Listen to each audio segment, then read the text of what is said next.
Napaiyak si Catherine dahil matagal na niyang gustong marinig Leon. It was like a dream come true. Kaninang umaga lang ay bagsak na bagsak siya, pero ngayon ay balewala na ang lahat ng iyon. Ito yata ang pinakamasayang pangyayari sa buhay niya. Kundi pa nagkagulo ang pamilya niya, ay di marirealize ng mga ito ang halaga niya.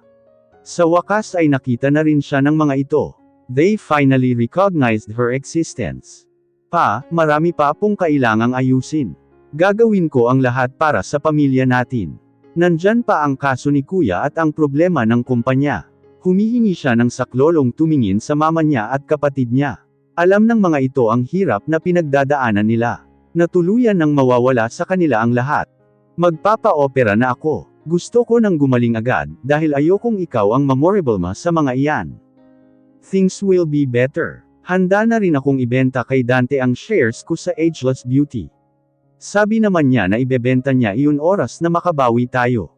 Ayoko nang tuluyan pa tayong mabaon. Oras para gawin ko ang nararapat bilang ama. Hindi ako papayag na tuluyang bumagsak ang pamilya natin. It's okay papa. Makakapaghintay po iyon. Sa ngayon kayo ang importante. Pwede po ba kitang yakapin? Nang tumungo ito ay sinamantala na niya ang pagkakataon. My little girl, you are all grown up. Bigla kang nagmature sa harapan ko.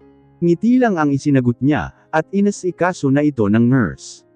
Isang malaking himala ang nangyari. Kahit ang pagpapa-opera ng papa niya, ay sagot na ni Attorney Baranda. Aayusin ko na ang problemang to, sabi ni 30 habang natutulog ang papa niya. Alam niyang di dahil nakalabas na ito ng kulungan ay malaya na talaga ito. Tutulungan daw ako ni Freezy sa kaso ko, pati sa pamamahala ng kumpanya. May mga kaibigan na rin siyang tutulong sa gobyerno, para hanapin ang ibang business partner ko. Magiging maayos din lahat. Ang importante maibalik mo ang nawala sa mga taong iyon. Ang importante ma-recognize mo na mali ka. Looking back, nahihiya ako sa sarili ko. Alam ko namang mali, but those businessmen are more respectable than me. Umiling siya. Sorry dahil nakakahiya ang ginawa ko. Pati kayong pamilya ko nadamay. Ngumiti siya at ginagap ang kamay nito. Malalagpasan din natin to, basta maging buong pamilya lang tayo. Kaya natin to. Thank you Freezy, sabi niya sa kaibigan nang ihatid niya ito palabas ng ospital. Hindi ko alam kung paano kayo pasasalamatan sa pagtulong sa pamilya ko. Akala ko nga wala na akong kaibigan sa ganitong panahon. Lahat sila ay tinalikuran na ako. Don't thank me. Ang totoo ay ibinabalik ko lang sa iyo ang lahat ng naitulong mo sa akin. Mula sa pagpapakopya sa akin sa math subjects para makapasa ako, hanggang sa paghabol sa nakabuntis sa akin para panagutan ako. Ikaw ang naging kaibigan ko nang talikuran ako ng lahat. Pero paano mo nareglo ang ibang mga nagsampa ng kaso? Actually, someone else helped me on that one. Si Sir Walter. Kaya kung may dapat pasalamatan dito, siya iyon at hindi ako. Catherine was in full battle gear, as she standed in Diamond Tower's elevator, and pressed the 30th floor button. Mula sa salamin ng elevator, ay makikitang suot niya ang paborito niyang business suit. Nakapusod ang buhok niya, at kahit ang make-up niya ay nagsasabing, she means business. Pakiramdam niya ay isda siyang nahuli sa isang lambat. Kung kailan inakala niya na may himala, saka siya hinhila pabalik sa mundo ng realidad na walang himala sa mundo. Lahat ng bagay ay may kapalit. Automatikong ngumiti ang sekretarya nito nang lumapit siya sa mesa nito. Good morning, Miss Valdesco. Sir Walter is expecting you. At inilahad nito ang palad sa direksyon ng pribadong opisina ni Walter. Huminga siya ng malalim at kinalma ang nanginginig na katawan. Ayaw na sana niyang makita muna si Walter. Hindi pa siya handa. Hindi niya alam kung paano ipapaliwanag dito ang pinagsaluhan nila. Kung ano ang tunay niyang nararamdaman. Pero wala na siyang takas ngayon. She must set the record straight once and for all. Nang bumungad sa kanya ang gwapong mukha ni Walter, na nakasandig sa harap ng mahogany desk nito, ay parang may sumuntok sa dibdib niya. Halos hindi siya makahinga, at rumagasa sa alaala niya ang gabing pinagsamahan nila. Umangat ang gilid ng labi nito, na parang nababasa nito ang iniisip niya. Pakiramdam niya ay namula siya, mula ulo hanggang paa. Lihim siyang humingi ng tulong sa mga espiritu ng kababaihang bihasa sa one-night stand, para bigyan siya ng lakas na harapin si Walter. Hindi talaga ito magiging madali. Ibinuka nito ang mga kamay, at akmang yayakapin siya. Catherine. Alerto niyang inilahad ang palad, bago pa siya may akap nito. Mr. Evaristo, aniya sa formal na boses. The corner of this mouth kicked up. Mr. Evaristo, I thought we are way past formalities by now. Ginagap nito ang kamay niya, at sa kakinintalan ng halik ang likod ng kamay niya nang di inaalis ang mga mata sa kanya. Gumapang ang init sa himaymay ng laman niya sa pagdampi ng labi nito. As a matter of fact, we've been intimate. At hindi bagay ang business tone mo sa klase ng intimacy na pinagsamahan natin. Marahas niyang hinaglit ang kamay dito. She started hating herself again for her weakness. Minsan lang ang nangyari iyon. And I value the sanctity of your workplace. This is hardly the place to conduct intimate liaisons. I am here for business. Pagbibigyan kita. Dumistansya ito sa kanya at inilahad ang palad. Have a seat. I believe your brother is well now. Oo, nakapagpiyansa na siya. Binabantayan niya si Papa dahil mamayang gabi na ang surgery. Malaking bagay ang pansamantalang paglaya ni Kuya Thirde, para makumbinsi siyang magpa-surgery. That's good news then. I believe the bill is taken care of. Nagtadges ang ngipin niya. He was so cool and casual about it. Na parang normal na pangyayari lang ang lahat. Hindi ko alam kung dapat kitang pasalamatan, o dapat akong magalit sa iyo. Bakit mo ginagawa ito? Tanong niya sa maigting na boses. Nangako ako na tutulungan ka sa mga problema mo, at iyon mismo ang ginagawa ko. Inilabas ko ang kapatid mo sa kulungan. Pinag-uusapan na ring gawin siyang state witness para gumaan ang kaso niya. Tiniyak kong may secure ang bill ng ama mo sa ospital. Pati ang tutuluyan ninyo kapag umalis kayo sa mansion ninyo, ay nakahanda na rin. Nahigit niya ang hininga. Ikaw ang may-ari ng farm na inaalok ni Tito Dante. Tumungo ito. Pati ba ang pagbabalik ng dati kong posisyon sa Ageless Beauty ay desisyon mo din? No. The rest of the board suggested it. You are good at your job. Pero hindi ka pa agad makakabalik doon sa palagay ko. 1 taon o 2 taon pa siguro, bago ka bumalik kung gugustuhin mo, makahulugan nitong sabi. Naging matiim ang mga labi niya. Hindi niya gusto ang dating nito, na parang pinangungunahan na siya nito sa magiging buhay niya sa mga darating na taon, para lang i-accommodate ang gusto nito. Hindi pa ako pumapayag sa inaalok mo. Di dahil may nangyari sa atin ay pumapayag na akong ibenta ang magiging anak ko. Tumaas ang kilay nito. Then why did you beg me to make love with you? That was the million-dollar question. Dahil malungkot ako at natatakot sa lahat ng nangyayari. Wala akong makapitan ng mga oras na iyon. So I am convenient. Napapitlag siya dahil nahimigan niya ang sama ng loob nito. Okay, malaking sampal siguro sa pagiging lalaki nito, na ginamit niya ang gabing iyon para makalimutan niya ang mga problema niya. Men wanted to be praised for their prowess and their greatness in bed. Bumantong hininga siya. Minsan lang nangyari iyon, at isang malaking pagkakamali. Naningkit ang mata nito. Ibig sabihin ay hindi ka pumapayag sa kasunduan natin. May choice ba ako? Tanong niya at iniwas ang tingin dito. Nagawa mo na ang ipinangako mong parte sa kasunduan natin. Hindi ko naman maibabalik pa iyon. Tumaas ang kilay nito. Do I look that charitable to you? Tumanggo-tango siya. I know. Business is business. Nangako ako sa sarili ko kanina na gagawin ko ang lahat, huwag lang mamatay si Papa.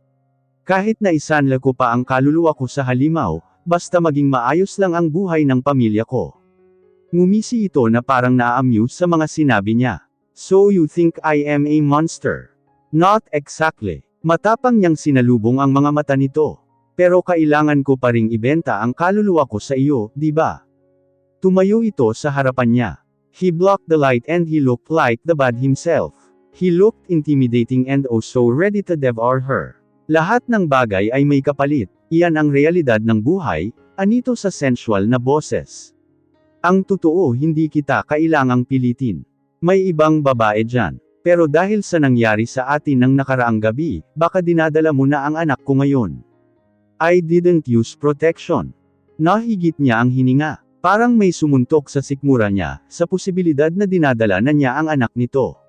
How irresponsible of her! Kahit natanggihan pa niya ito, ay naibigay na niya ang sarili dito. Anong mangyayari sa kanya kung sakaling nagdadalang tao siya?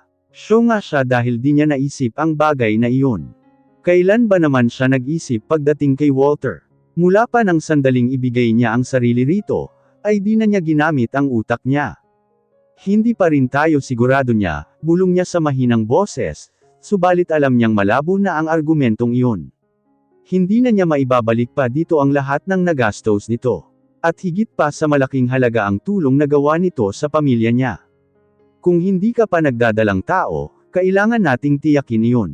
I may be bad but I can make sure that this deal will be pleasurable for both of us. Pleasurable. Animoy na-hypnotize mo siyang ng salitang iyon. At hindi na nakagalaw nang bumaba ang mukha ni Walter at inangkin ang labi niya. She would always associate the word pleasurable with the night he made love with her. With his kisses. Parang lumulutang siya sa mga bisig nito. Nakakalimutan niya kung gaano kabigat ang kailangan niyang gampanan para lang sa pamilya niya. Kung gaano kalaki ang hinihinging kapalit ni Walter. He would give her something in exchange of her soul. Liw pa rin siya nang maghiwalay ang labi nila. May kislap sa mga mata nito, dahil alam nito ang kahinaan niya. So do we have a deal? Her life was in his hands now. At alam niyang oras na matapos ang kasunduang iyon, ay magiging iba na siya. Hindi na siya ang dating Catherine. Idinala siya ng kotse ni Walter sa villa nito, sa isang exclusive village sa Quezon City. Mula sa ospital ay sinundo siya ng driver nito. Idinala siya ng kasambahay sa private office ni Walter. Nagkakape ito doon kasama ang isang lalaki. They were ready to discuss business. Sigurado ba siya na handa na siya para dito? Hindi niya maiwasang isipin iyon, sa kabila ng katatapos lang na surgery ng ama niya. It was successful. Matapos matiyak iyon ay nagset na ng appointment si Walter, para pag-usapan ang kontrata niya. A contract, a child and Walter Evaristo. Ni sa hinagap ay hindi niya naisip na mangyayari ito sa kanya. Magiging baby maker siya ni Walter Evaristo. Nakangiting lumingon si Walter sa kanya at sinalubong siya. Catherine. Inilahad niya ang palad dito. Sa halip na tanggapin ang pakikipagkamay sa kanya, ay kinabig nito ang balikat niya, at kinintalan ng halik ang pisngi niya. It was a simple brush of his lips against her skin, but it was enough to make her shiver. Naka-recover siya sa sensual haze, nang makita ang isa pang lalaki na nasa private room. Formal ang damit nito at mas formal pa ang ekspresyon kaysa kay Walter. Catherine, my personal lawyer, Attorney Chrysler Baranda. Chrysler, this is Catherine Valdesco. She will be the mother of my child. Bakas ang pagkagulat sa mukha ni Chrysler nang ipakilala siya nito. Kinamayan siya nito, subalit nararamdaman pa rin niya ang pagkagimbal nito. Hindi niya alam kung anong alam ng abogado tungkol sa kanila, at sa kasunduan nila ni Walter. Pero parang ganito din ang naramdaman niya sa pamilya niya. Nang malaman ang tungkol kay Walter, parang naroon ang pagkagimbal at disgusto. May hindi ba siya nalalaman? Kinamayan siya nito. It's a pleasure to meet you, Attorney Baranda. Miss Valdesco, formal na bati nito, at nawala ng ekspresyon ang mukha nito. Bigla siyang uminom ng tubig, dahil naramdaman niya ang tensyon. Ilang beses na niyang ihinanda ang sarili sa nagdaang 3 araw. Hindi pa rin siya komportable sa ideyang ibebenta niya ang anak niya. At lalong di pa rin siya komportableng may ibang taong nakakaalam, kahit pa sabihing abogado ito ni Walter. Well, bago ka sumang-ayon sa kasunduang ito, kailangan mo munang sumailalim sa medical check-up. Gusto kong malaman ang medical history mo, at kung makakaapekto iyon sa bata, sabi ni Walter. Sure, I am ready for a medical examination. Kahit ano para matapos na lang iyon. Parang di siya makatagal sa mapanuring tingin ng abogado nito. Di naman kaila dito marahil kung sino siya. She had fallen from grace. Pero mahalaga pa ba ang opinyon ng ibang tao ngayon?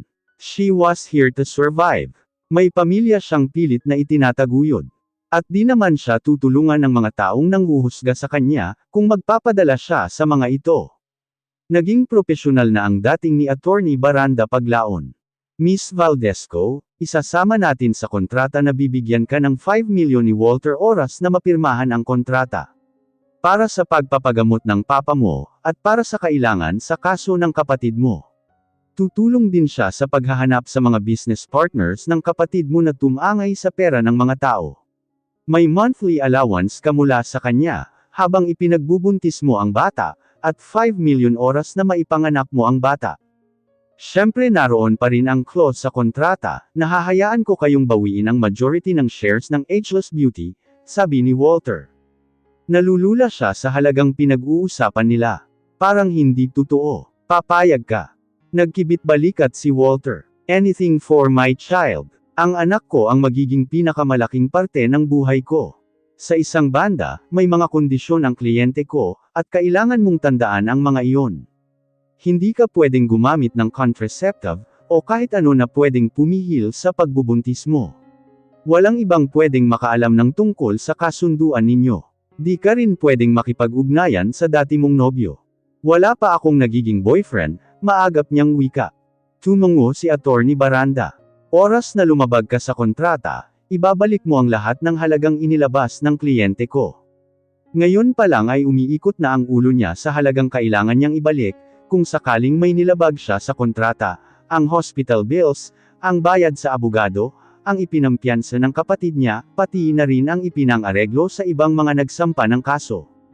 Bagamat nangako ang ama niya, na ibabalik ang ibang halaga, oras na maibigay na ang bayad sa shares nila sa Ageless Beauty, marami pa rin silang kailangang harapin. Hindi niya kakayanin na lumabag sa kontrata. I'll give you a year to conceive. Then we will discuss if we have to continue with our setup after a year. Hindi ka pwedeng gumamit ng pills, o kung anumang contraceptives. Or else, our contract will be null and void, Walter said in a grave voice. So I should get that medical examination soon. Ipapasundo kita bukas ng umaga para dyan. May contact na akong doktor na magpe-perform ng examination, wika ni Walter. Talagang gusto nitong makasiguro. Walter, may iba pa sana akong gustong itanong ng tayong dalawa lang. At saka makahulugang tiningnan si Chrysler. Nakuha naman nito ang ibig niyang sabihin, na pribado ang susunod na pag-uusapan nila ni Walter. Okay, sa labas lang ako, sabi ni Chrysler at tumayo. Call me if you need me. Tumaas ang kilay ni Walter nang makalabas na si Chrysler, at sumilay ang nanunuksong ngiti sa labi. So do you miss me? Nanatiling seryoso ang anyo niya. Don't start with me, Walter. Importante ang pag-uusapan natin. Paano kung hindi ako mabuntis agad? Anong gagawin natin? Gaano katagal ang ganitong setup? Sunod-sunod na tanong ni Catherine. Nasa unang hakbang pa lang sila, pero alam niyang hindi ganoon kadaling magbuntis para sa ibang babae. Wala siyang plano na matali sa kasunduan nito habang buhay. At maging incubator nito hanggang mag-menopause sila. Malaki ang utang na loob niya dito, dahil nagawa nito ang imposible para sa pamilya niya, pero hindi ibig sabihin matatali siya dito habang buhay. Natigilan ito at matamon siyang tinitingnan. Okay, for a year we will try the natural way. Kung wala pa ring mangyayari, we will try in vitro fertilization. Mas makakatiyak na tayo na magbubuntis ka na noon. Do you agree? Marahan siyang tumungo. Saan ako mag-stay lalo na kapag nagbuntis na ako? Palalabasin natin na nasa Hawaii ka, at nagtatrabahong supervisor sa isang spa doon. Kung iisipin nilang nasa abroad ka, di sila basta-basta susunod. Ang allowance mo ang palalabasin nating sweldo mo. You don't have to worry about them. May rest house ako sa Zambales. Ako na ang bahala sa ibang detalye. Napag-isipan ko na ang lahat ng ito. Huminga siya ng malalim. His plan makes sense. Mabuti naman dahil hindi niya alam kung ano ang gagawin niya, para ayusin ang lahat ng butas sa plano niya. Give me time to prepare my family. Hindi nila aasahan na basta na lang akong pupunta ng abroad. Sabihin mo na dati pang may offer sa'yo. May nakausap na akong hotel sa Oahu. Pwede nilang palabasin na doon ka nagtatrabaho, kung sakaling may telephone inquiry. Pinisil nito ang tensyonadong balikat niya. Don't worry. Everything will be fine. Hindi siya sanay na magsinungaling, lalo na sa pamilya niya. And this was the biggest lie of her life. Pero kailangan niyang pangatawanan dahil kailangan. Sana nga walang maging problema, Walter. Ayokong masaktan ang pamilya ko. Malaking gulo ito kapag nagkataon. And I don't want to put you in trouble either. Malaking bagay dito ang magkaroon ng anak. Kung mabubulgar sa iba ang sitwasyon nila, parehong reputasyon nila ang milalagay sa alanganin. Kapag may problema, saka na natin pag-usapan. For now, I'll give you 3 weeks to prepare. 1 week tayo sa Hawaii dahil may deal pa akong close. I guess you have your passport. May US visa ka ba? Tumango siya. Multiple entry visa. Para sa 10 taon yun, at 3 taon na ang visa niya sa kanya. 7 taon pang valid ang visa niya. Good. After a week, sa rest house ko sa Zambales ka natutuloy. I will visit you every weekend, or whenever my schedule allows. Nakagat niya ang labi. She suddenly felt like a mistress, a kept woman. Worse than that, she was a baby maker. Di niya dapat kalimutan kung ano siya sa buhay ni Walter. Having second thoughts, antag nito sa kanya.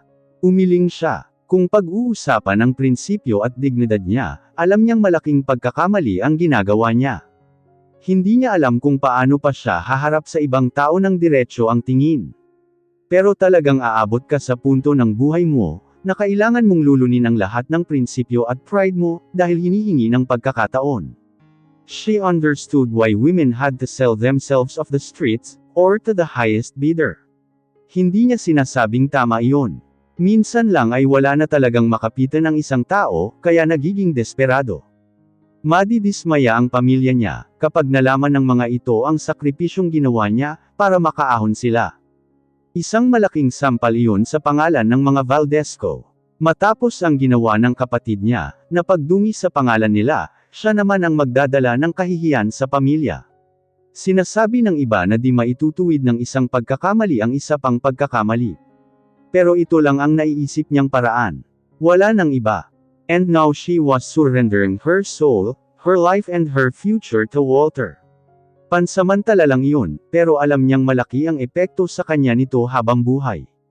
Matapang niya itong tiningnan sa mga mata. Ngayon pa ba magbabago ang isip ko? Umangat ang gilid ng labi nito. I will make sure you won't change your mind, declared, then captured her lips in a searing kiss. Conversation was over. Nakaukit ang ngiti sa labi ni Walter, habang sinisimsim ang pinakamahal na wine sa koleksyon niya.